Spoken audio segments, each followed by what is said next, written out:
What is it like when you're very close to an animal like a lion when it roars? It's unbelievable. Like, it actually vibrates. The energy just passes right through you, particularly lions, because they, you know, in the Serengetis or the areas where they kind of roar the loudest, they have an adaptation in the voice box that allows them to create this sound that carries across the savannas for miles. So when you're in a confined atmosphere, the energy and the power is phenomenal. It's an incredible thing to witness. And, you know, it was an incredible childhood. Like, when we were growing up, we used to have lions and tigers in the house. You know what I mean?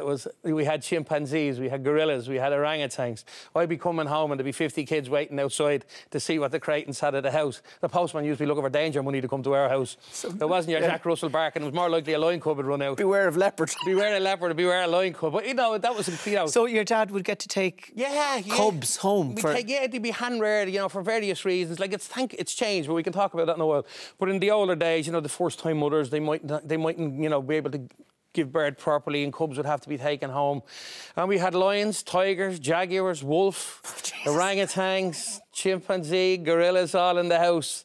You know what I mean? Did you have no human friends? It was crazy. You'd be fighting for your breakfast bowl with a chimpanzee. You know what I mean? It was an incredible. It's been incredible. Sounds like the Ark. Yeah, honestly, like you know, as I say, and you'd have plenty of friends because everybody would want to come in and see what you were doing. But like, it was so funny. I had a chimpanzee, Lucy, that I reared myself, you know, with the missus, and she was a great, you know, she loved her, and they loved each other, and it was a great relationship. But Lucy used to come to the zoo with me in every day, and I used to sit her in a baby seat in the back of the car, and of course I'd be pulling up at traffic, and people would be looking at me and then looking at the chimp in the back seat, you know, and I'd be saying, it wasn't my fault, the mother was a very ugly woman. So it was, you know, and that's true, like, that's exactly. And then we eventually got her reintroduced back into the group because the zoo was transformed incredibly over the last 20